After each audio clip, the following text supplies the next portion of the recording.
In PC and mobile, I show you in a few moments how to join Pet Simulator 99 Trade Discord server.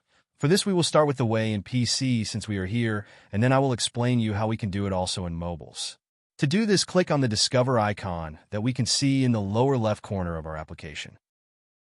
Now click on Servers and go to the search box that you will see in the upper right corner and type Pet Simulator 99.